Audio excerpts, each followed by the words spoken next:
Hello मेरे प्यारे बच्चों, नमस्कार। मैं रामनिवास स्वागत करता हूं आपके अपने YouTube चैनल पर। तो बच्चों, आज की क्लास फिर से हम शुरुआत कर चुके हैं और आज की काफ़ी बच्चों की काफ़ी हद तक ये डिमांड रहती है कि सर मैं फैक्टर तो करता हूं बट मुझे फैक्टर करने में प्रॉब्लम कहाँ आती है वो समझनी है। अब प्रॉब्लम ये होने वाली है इसके अंदर, जैसे यहाँ मेरे पास कोई भी बहुपद दे दिया या आप किसी का शून्यक निकाल रहे हैं।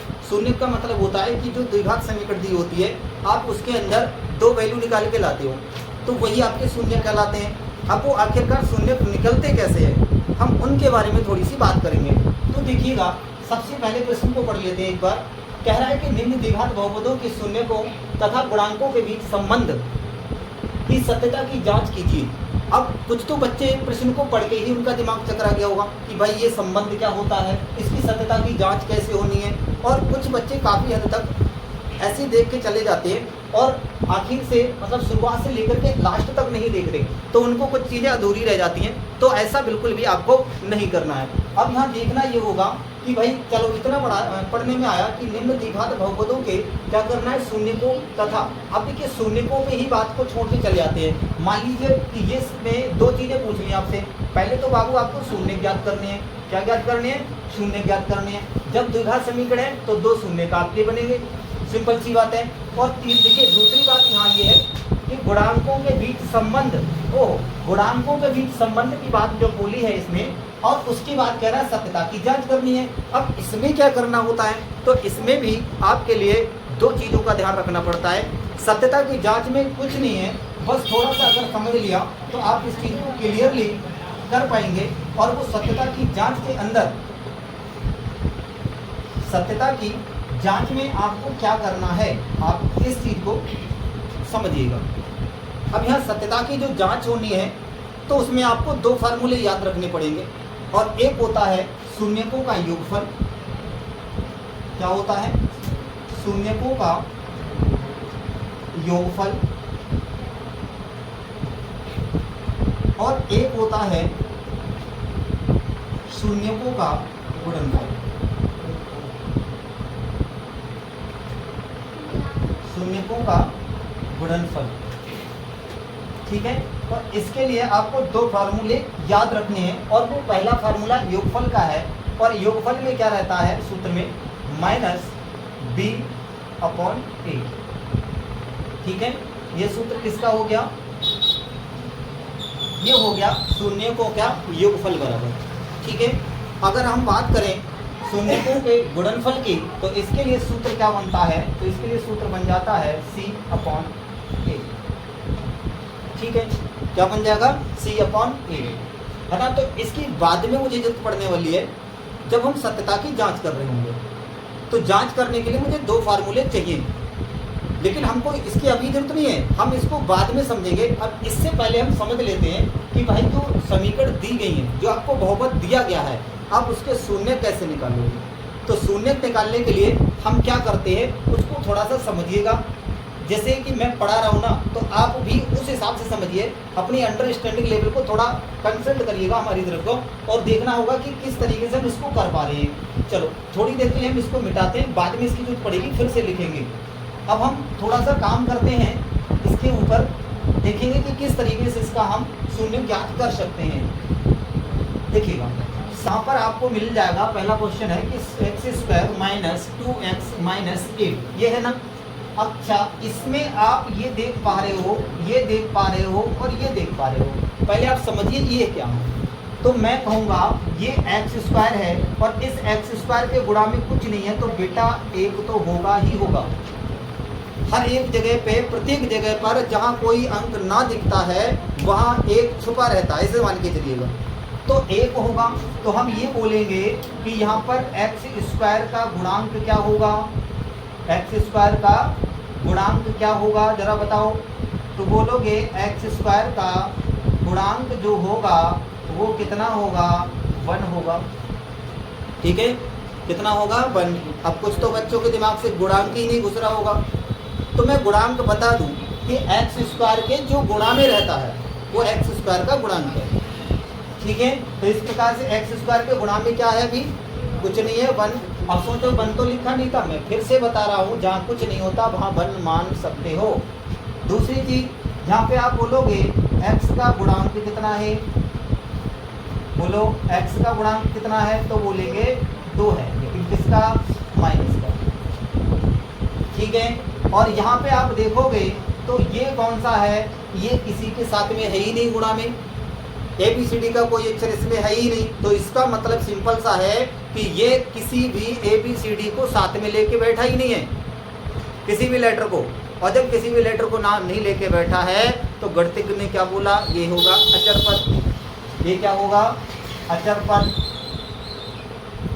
और इसी अचर पद को हमने लिख दिया 8 के रूप में, क्योंकि अचर पद 8 है, ठीक है। अब थोड़ी एक और चीज बताता हूँ, ऑब्वियसली बेसिकली जो बात है यहाँ से, जैसे हम एक बोलते हैं मूल समीकरण, क्या बोलते हैं, मूल समीकरण। अब आप मूल समीकरण पे जाओगे तो यहाँ होता है ax² प्लस bx और प्लस c बराबर 0, हम इसे मूल समीकरण कहते हैं। अब कहोगे सर इसका इसमें क्या रोल है, तो मैं अभी रोल समझा रहा हूँ, रुको जरा। देखो x² के बाहर वही इधर गुणा में क्या रखा है, a, तो मेरी बात को ध्यान से सुन लो, x² के गुणा में इधर क्या है, a, तो इसका मतलब है कि a का मान कितना है, a है 1, a बराबर 1, a का मान कितना मिल गया, 1। अब इससे कहने का मतलब तुलना करते जाओ, x² को छोड़ के a के बराबर जो भी है वो a का मान, और यहाँ पे x को छोड़ करके x के गुणा में b लिखा है और आपका x के गुणा में -2 लिखा है, तो इसका मतलब है कि b बराबर आपके पास वैल्यू कितनी है, -2। अब यहाँ पर ये देखो c है, इसे अचर पद कहते हैं, तो c बराबर वैल्यू कितनी है, -8। बोलो बात को समझ पाए, तो तुलना करनी पड़ेगी, क्योंकि जब हम जांच करेंगे सत्यता की, तो अभी हमने योगफल बराबर सूत्र लिखा था -b/a, और वहाँ b नहीं होगा आपके पास में, तो फिर कैसे करोगे काम, या अगर a नहीं होगा तो फिर कैसे करोगे काम, c के बारे में पता नहीं होगा तो c कहाँ से लाओगे भाई, तो इसलिए यहाँ मूल समीकरण की भी नॉलेज होना जरूरी है। अब आप बताओ, क्या मूल समीकरण में और जो आपकी सवाल के अंदर, क्वेश्चन के अंदर जो समीकरण दे रखी होगी, उन दोनों में तुलना करके बैठा पाओगे a b c के मान, a और b c के मान निकाल पाओगे, बिल्कुल निकाल सकते हो, ठीक है। तो इसकी भी मुझे जरूरत पड़ने वाली है, बेसिक चीज़ों में ये भी आता है। अब हम बात करते हैं कि इसके शून्य ज्ञात कैसे करेंगे, ठीक है। तो चलिए इसको हम थोड़ा मिटाते हैं, हालांकि इसमें टाइम लगेगा, क्वेश्चन को सॉल्व कराने से पहले हम सारी चीज़ को बारीकियों को सीख लें, जिसकी वजह से मुझे यहाँ पे कठिनाइयों का सामना करना पड़ता है, तो हम आगे चल के तो सही हो जाएंगे। तो यहाँ देखेंगे, सबसे पहली स्टेप ये है कि जो मेरे पास कोई भी यदि दिया गया है, क्वेश्चन दिया है इस टाइप का द्विघात समीकरण में, तो मैंने अभी बताया ये होता है अचर पद और ये होता है x² के गुणांक। तो बेटा अचर पद की और x² के गुणांक से क्या कर देनी है, गुणा, पहली बार फर्स्ट स्टेप में। तो मैंने क्या बताया, मैंने बताया कि अचर पद की गुणा किससे कर देंगे, x² के गुणांक से, ठीक है। अचर पद की गुणा करेंगे x² के गुणांक से, तो जो भी आपकी यहाँ पर आंसर आएगा, जैसे 8 एका 8, ठीक है, 8 एकम कितना आया, 8 आया। अब मेरे पास जो गुणा की अचर पद की और x² के गुणांक 1 की, तो मेरे पास कितना, 8 है, मेरे पास कितना है, 8 है। अब आप 8 के दो ऐसे फैक्टर ढूंढिए जिनकी गुणा करें तो 8 ही आए, लेकिन उनमें से माइनस करें, दोनों में से किसी को माइनस करें एक को, तो माइनस का 2 आना चाहिए, या प्लस करने पे 2 आना चाहिए। अब सोचने की जरूरत नहीं है, मैं सारी चीज़ें लिखित रूप में करा रहा हूँ, यहाँ देखिएगा, ऐसे दिमाग नहीं लगाना कि कभी सोचोगे मैं सर 4 और 5 कर दूँ ना, कभी क्या 4 2 और 4 कर दूँ, होगा तो 2 4 में, लेकिन समझना ये है कि भाई माइनस का 2 लाना है, तो इस कंडीशन में हम क्या करेंगे, तो मैंने समझाया कि फर्स्ट टाइम में हमारी इसकी और इसकी मल्टीप्लाई कितनी आ गई, 8 आ गई, 8 आ गई। अब 8 के आपके पास में ऐसे कितने आपके पास टेबल हैं जिसमें 8 आता है, तो बोलोगे कि सर 2 चौक 8 हो जाता है, जी बिल्कुल हो जाता है। उसके बाद बोलेंगे सर 4 दूनी भी 8 हो जाता है, अरे भाई वो क्या ये नहीं जानते हो, 2 गुणा में 4 कर लो, चाहे 4 गुणा में 2 कर लो, ये तो सब जानते ही होगे ना, नहीं बेवकूफ़ नहीं हो, बहुत अच्छे बच्चे हो। ठीक है, तो 8 हो गया है ना। इतना तो सब जानते हो ना, अगर गुणा में आगे पीछे कोई संख्या लिख दें तो उससे कोई फर्क नहीं पड़ने वाला। अच्छा, इसके अलावा भी क्या कोई हो सकता है? जी बिल्कुल हो सकता है। 8 एकम 8 हो सकता है, 1 8 8 हो सकता है, तो ये भी तो हो सकता है। अब मुझको कौन सा वाला फैक्टर चाहिए? हालांकि पहले डिटेल लग रही होगी ज़्यादा लंबी चौड़ी, लेकिन जब चीज़ समझ जाओगे ना तो दिमाग में, माइंड में ये चीज़ सॉल्व कर लो। अब सोचो कि मैं क्या करूं, ऐसा क्या करूं कि बीच वाला मिल जाए। बोलो, ऐसा क्या करूं कि बीच वाला मिल जाए? तो ऐसा करने के लिए आप 8 में से 1 घटा के देखना जरा। इसके लिए 8 में से 1 घटाओगे तो कितना बचेगा? बोलो, 1 घटा दिया तो कितना बचेगा? 7। क्या तुम्हारे पास 7 है? यहाँ नहीं है तो इस तो हो गई नहीं। तो चाहे 1 में से 8 घटा दो तो माइनस के 7 बच जाएंगे, 8 में से 1 घटा दोगे तो प्लस के 7 बच जाएंगे। मुझे 7 थोड़ी ना लाना है, तो फिर सभी क्यों सब फालतू में चीज़ें बता रहे हो? ठीक है, लेकिन तुम्हारे लिए तो बताना जरूरी है। अब यहाँ आ जाओ, अगर मैं इसमें से देख लूँ तो 2 में से -4 कर दूँ, ओहो -2 आ गया। अगर इसमें से 4 में से माइनस के 2 घटा दूँ तो कहोगे सर प्लस का 2 आ गया। लेकिन मेरे लिए कौन सा सही है, जिसको पी करके मैं अमर हो जाऊं? तो मेरे लिए ये वाला सही है। 2 में से -4 घटाने हैं, तभी तो माइनस के आएंगे। और ये भी समझ में नहीं आओगे सर माइनस के क्यों कर दिए, ऐसा कैसे हो गया? 2 प्लस की संख्या में से -4 घट कैसे गए? अरे वो छोटे क्लास में गुणा भाग करते थे, ये बड़े क्लास में। तो याद रखना, घटाने की कंडीशन में जिस चिन्ह के मतलब जिस चिन्ह की संख्या बड़ी है, जिस चिन्ह की संख्या बड़ी है तो क्या करना पड़ेगा? जब हम घटाएंगे तो उसी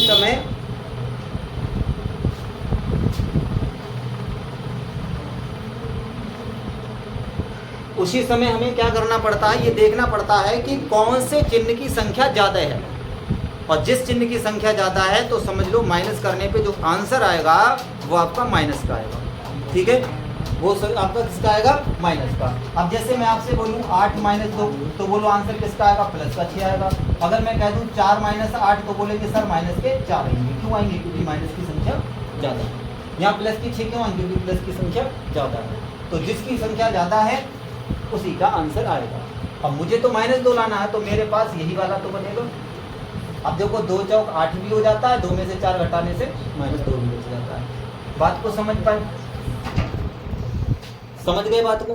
तो इस प्रकार से आप जब चीजें समझ ही चुके हो तो बीच वाले पद को हम क्या करते हैं? जो गुणा आई है उस गुणा वाले बीच वाले जो पद को प्राप्त करने के लिए इसके फैक्टर करते हैं, और इनमें ऐसा जोड़ घटाना करते हैं, या तो जोड़ के आ जाए बीच वाला पद या फिर घटा के आ जाए बीच वाला पद। समझ गए?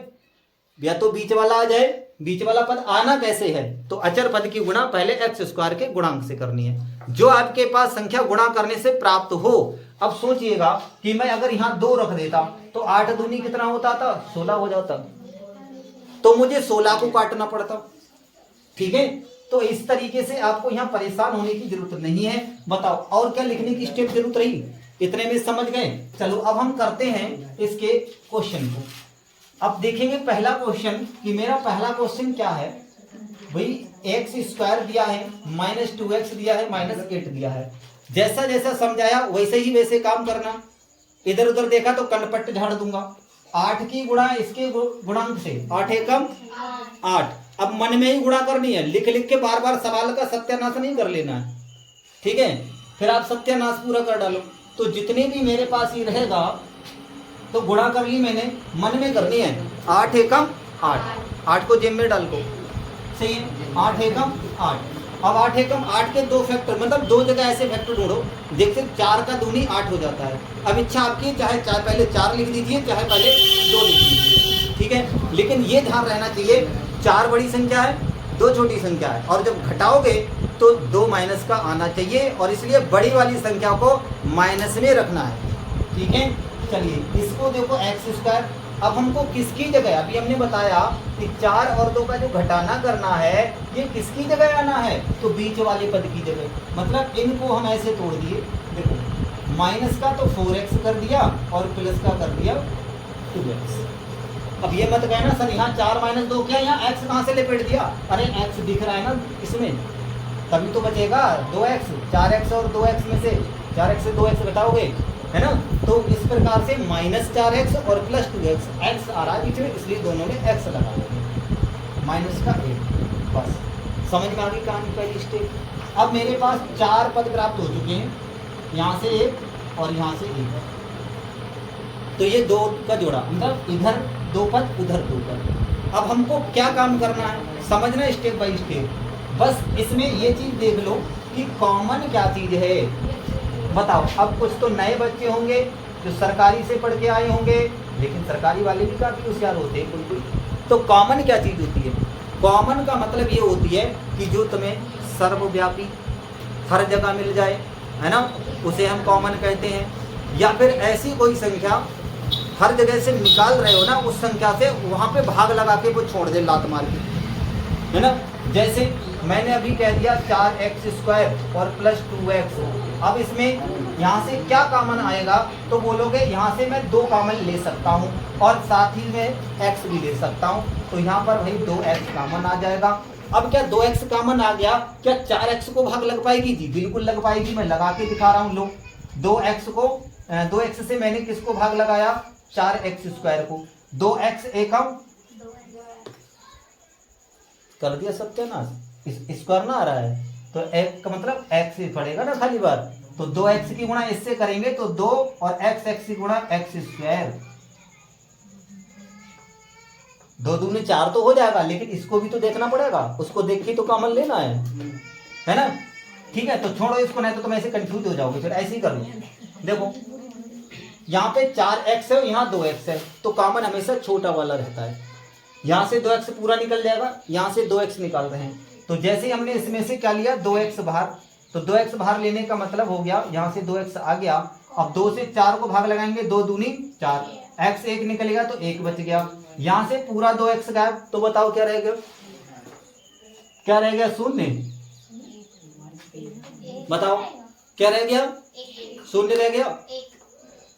क्या रह गया? शून्य। 1 रह गया। क्या है? रह गया 1। 1 का को रह गया, x का को रह गया, 0 का को रह गया। बताओ ये 1 कैसे बोल दिया? 0 क्यों नहीं लिख रहे उसमें? अभी तो समझाया कि कोई भी संख्या रहती है, सब कुछ निकल जाए लेकिन उसकी गुणा वाला तो 1 छूट जाता है, तो वहां पर 1 ही तो रहेगा।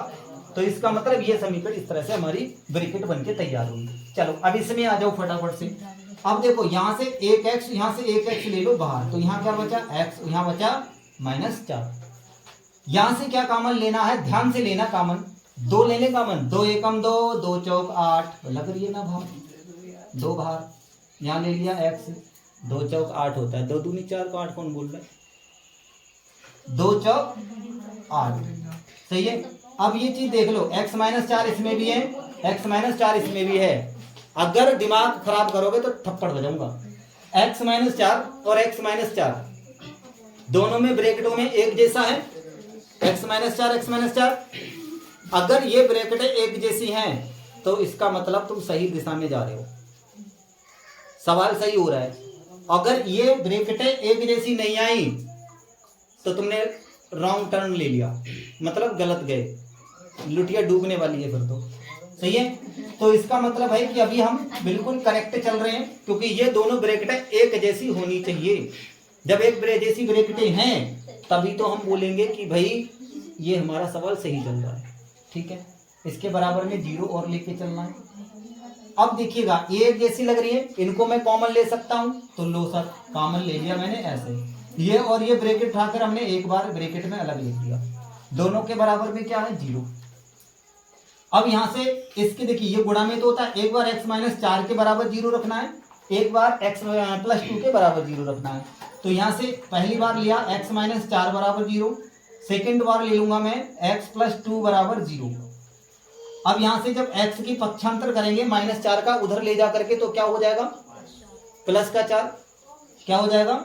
+4 बन जाएगा। यहां से -2 किसका हो जाएगा? +2 किसका हो जाएगा? -2। ठीक है ना। अब चीजों को समझ लो, अगर किसी चीज का पक्षांतर करते हैं, जैसे मान लिया मेरे पास x है और x के प्लस में कोई संख्या है इधर 4 है, तो ये उधर जाके किसकी हो जाएगी? -4, ये -4 हो जाएगी। यहाँ पे अगर -4 होती तो उधर जाके किसकी हो जाती? +4 हो जाती। अगर x के भाग में कोई चीज होती 4 होते मान लो, तो उधर जाकर के जो संख्या रहती उसमें गुणा 4 हो जाती। ठीक, अगर यहाँ पर x के गुणा में 4 होता तो इसमें ऐसे समझ लीजिए कि वो भाग 4 हो जाता, मतलब कि भाग लग जाती बराबर वाली को। ठीक है, तो ये चिन्हों का भी थोड़ा सा ज्ञान होना चाहिए, इतने लुल्लू पुल्लू ना बने रहो।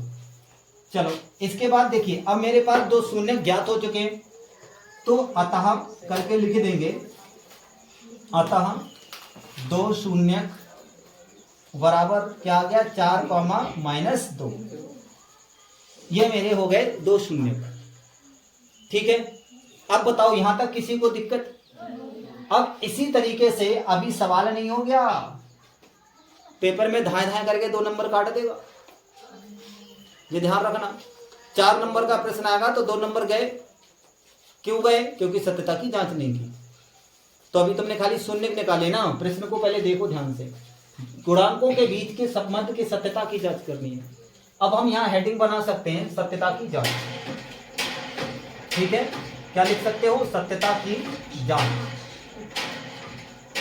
सत्यता की जांच में क्या करना है, मेरे जो 2 शून्यक हैं 4 और -2, इनके शून्यकों का वैल्यू 0 आना चाहिए। 2 तरीके का मैंने सूत्र बता दिया, एक तो बताया शून्यकों का योगफल, एक बताया शून्यकों का गुणनफल। चलिए सत्यता की जांच में पहली बार हम करेंगे शून्यकों का योगफल। ठीक है, शून्यकों का योगफल। अब योगफल बराबर सूत्र मैंने बताया b/a। क्या बताया? b/a माइनस में।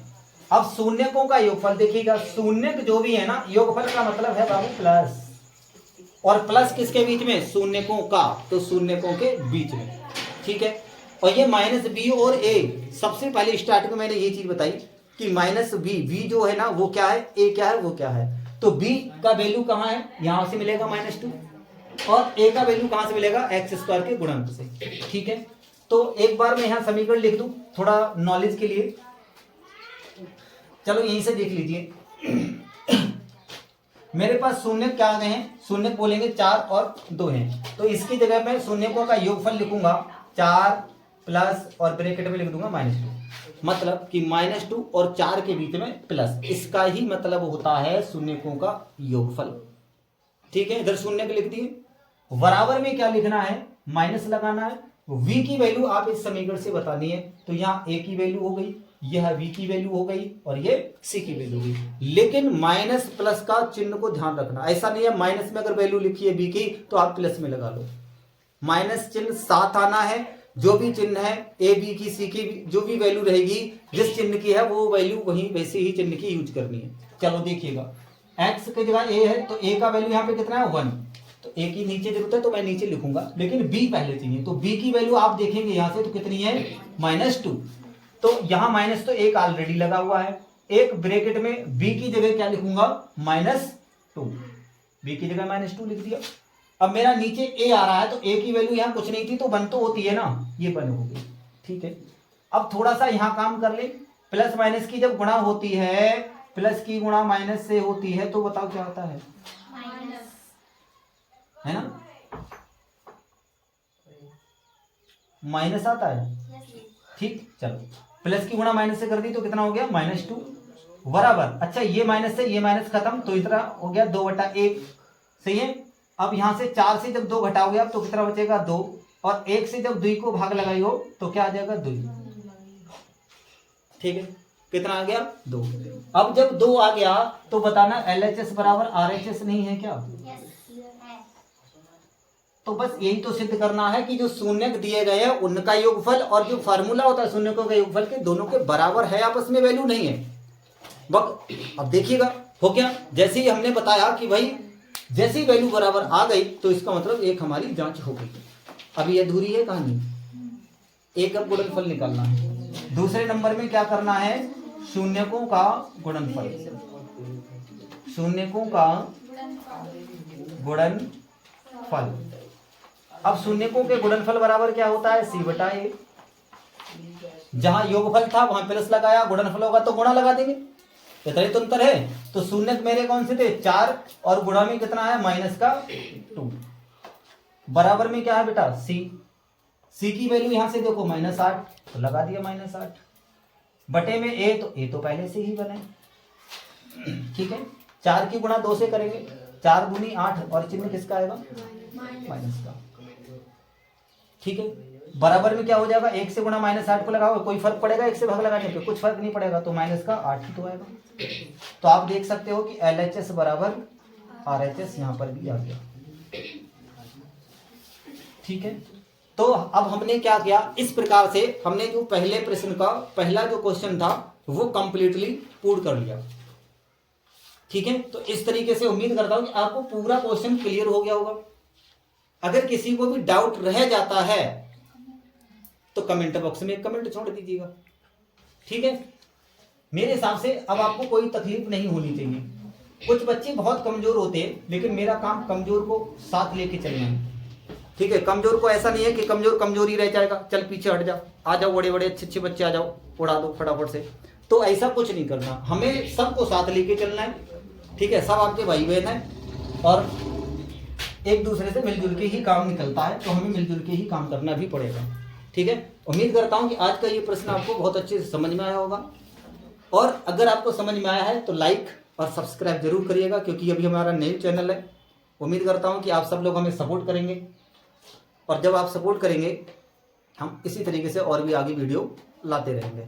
तब तक के लिए नमस्कार, जय हिंद। मिलते हैं नेक्स्ट वीडियो में।